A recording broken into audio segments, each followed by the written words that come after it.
کے پاس دین نہیں تھا وہ جواب نہیں دے پائیں گے، ان کا مسئلہ بگڑ جائے گا. یہ ہے ترتیب.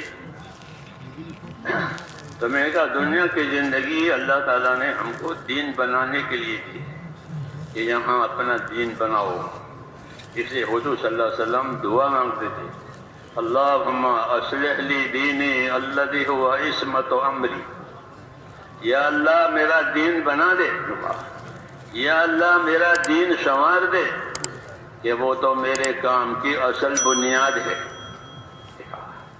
وہ تو میرے معاملوں کی اصل بنیاد ہے، وہ میرا دین ہے دنیا میں. تو کہا ہاں یہ دعا رہبری کے لیے بھی ہے اور حاجت روائی کے لیے بھی ہے. دعاؤں میں عام طور پر حاجت کا دھیان ہوتا ہے، وہ ٹھیک ہے کہ دعا حاجت کے لیے ہوتی ہے، اس سے کوئی انکار نہیں ہے. لیکن جس طرح حاجت کے لیے ہوتی ہے دعائیں، نبیوں کی دعائیں حاجت کے لیے بھی ہوتی ہے، رہبری کے لیے بھی ہوتی ہے، کہ یہ چیز اتنی اہم ہے اس لیے اس کو مانگا جا رہا ہے، اس میں مدد طلب کی جا رہی ہے، اس میں آسانی مانگی جا رہی ہے، وغیرہ وغیرہ. تو دعا مانگ رہے ہیں کہ اللہم اصلح لی دینی الذی هو عصمت امری. یا اللہ میرا دین سنوار دے، میرا دین سنوار دے کہ وہ تو میرے معاملے کی اصل بنیاد ہے، کہ میرا وجود ہی یہاں دین کے لیے ہے.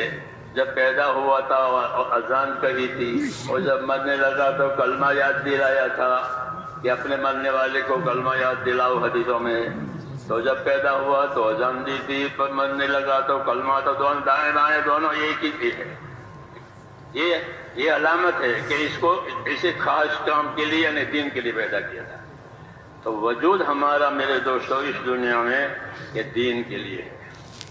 اللہم اصلح لی دینی، یا اللہ میرا دین سنوار دے کہ وہ تو میرے کام کی اصل بنیاد ہے، کہ میرا وجود اور میری صلاحیتیں اسی کے لیے ہے، کہ میرا وجود بھی دین کے لیے اور میری صلاحیتیں بھی دین کے لیے، جانی مالی ذہنی فکری جتنی صلاحیتیں ہیں وہ تمام صلاحیتوں کو دین پر لگانے کا حکم ہے. ہاں کہ کسی صلاحیت سے بے دینی کا ظہور نہ ہو، بلکہ تمام صلاحیتیں دین پر لگے. ہاں ادخلوا فی السلم کافہ، اپنے دین میں پورے داخل ہو جاؤ، ایک ٹانگ باہر ایک ٹانگ اندر، ایسا پورے. ادخلوا فی السلم کافہ، اپنے دین میں پورے آ جاؤ. تو اس لیے حضور دعا مانگ رہے ہیں کہ اللہ میرا دین سنوار دے، کہ وہ تو میری اصل بنیاد ہے. دین کے سنوارنے کا کیا مطلب ہے؟ دین کے سنوارنے کا ایک مطلب یہ ہے کہ دین کے بارے میں جو یقین ہونا چاہیے وہ یقین اندر پیدا ہو جاتا ہے، کہ بغیر دین کے کوئی بھی کامیاب نہیں ہوگا. ہاں یہ پکی بات ہے، یہ پکی بات ہے کہ بغیر دین کے کوئی طبقہ انسانوں کا کامیاب نہیں ہوگا، نہ تاجروں کا، نہ مزدوروں کا، نہ حاکموں کا، کوئی بھی. یہ اپنی جگہ رہے طبقے، لیکن ان سب کی کامیابی کا مدار اللہ نے ان کے دین پر رکھا. اس لیے کہا کہ ہمارا دین سنوار دے کہ وہ تو ہماری اصل بنیاد ہے، اصل بنیاد ہے نجات کے لیے بھی، اور اصل بنیاد ہے رہبری کے لیے بھی. کہ دین ہوگا تو آخرت میں نجات ہوگی، دین ہوگا تو یہاں صحیح رہبری ہوگی. حق کیا ہے، باطل کیا ہے، حلال کیا ہے، حرام کیا ہے، ظلم کیا ہے، انصاف کیا ہے، یہ دین بتائے گا. یہ دین بتائے گا کہ انصاف کیا ہے، ظلم کیا ہے، حق کیا ہے، باطل کیا ہے، دین سچ کیا ہے، جھوٹ کیا ہے. جس طرح روشنی میں ہر چیز کھل جاتی ہے، کہ کانٹا پڑا ہے، چابی پڑی ہے زمین پر، ہاں روشنی ہو گئی، تو کانٹے سے بچے گا اور چابی اٹھا لے گا، کام کی چیز ہے. تو ایک روشنی ہے، ایک رہبری ہے. اس لیے اس کا سنوارنا ضروری ہے کہ اپنا دین ہمارا سنور جائے. اور دین سنوارنے کا مطلب کہ اندر دلوں میں اللہ تعالیٰ سے صحیح تعلق ہو جائے. ہاں یہ ضروری ہے کہ ہمارا تعلق اللہ تعالیٰ سے صحیح ہو جائے. اللہ سے کیا تعلق کریں گے؟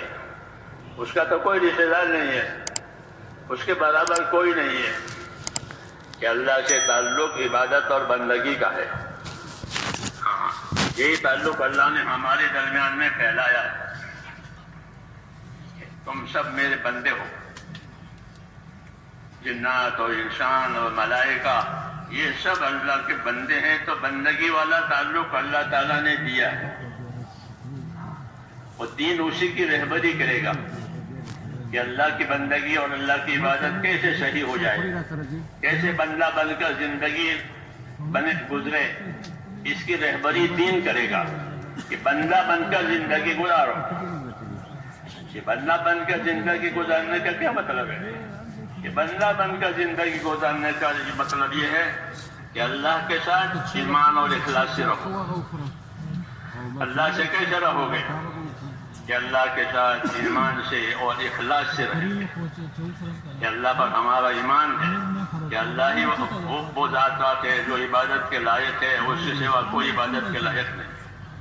اللہ ہی وہ ذات ہے کہ جو ہر ضرورت کو پوری کرنے والا، ہر نفع نقصان کا وہ مالک ہے. ہاں، ہر حال میں وہ اپنی قدرت سے سب کچھ کرنے والا ہے، اس کی قدرت سے سب کچھ ہوگا. تو اللہ کے ساتھ معاملہ عبدیت کا، احتیاج اور محتاجی کا، ہاں اللہ کے ساتھ کہ ہم اللہ کی طرف محتاج ہیں اور ہم اللہ کے بندے ہیں، یہ تعلق پیدا کرنا ہے. جتنا اللہ کی طرف اپنی احتیاج بڑھے گی اتنی وہاں سے مدد آئے گی. جتنی احتیاج بڑھے گی، اپنی حاجتیں اللہ کو بتائیں گے تو اتنی مدد ہوگی. یہاں اللہ کو یہ پسند ہے کہ بندے اس کے سامنے اپنی حاجتیں پیش کریں، اس سے مانگیں، اس سے امیدوار رہیں، اس کے ساتھ اچھا گمان کریں، اس سے نا امید نہ ہوئیں. یہ سب ہدایتیں اللہ تبارک و تعالیٰ سے ہم کو دی گئی تاکہ ہمارا تعلق اللہ تعالیٰ سے صحیح ہو جائے.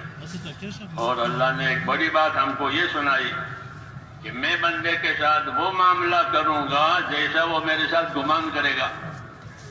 تو کتنا آسان ہو گیا. ہاں، اللہ کی تو شانیں ہیں، ان شانوں پر کون عبور کرے گا؟ تو کہا میرے ساتھ جیسا گمان کرے گا ویسا معاملہ کروں گا. ہاں، انا عند ظن عبدی بی، حدیث شریف میں میں بندے کے ساتھ گمان کے مطابق معاملہ. ایسا گمان یہ ہے کہ اللہ میری مدد کرے گا، اللہ میری دعا قبول کرے گا، اللہ میری مشکل آسان کرے گا تو وہ ہوگی. اور یہ کہ اللہ ہم تو بندے ہیں، گنہگار ہیں، ہماری کون سنے گا؟ کہ نہ، اسی بات میں غلط بات ہے.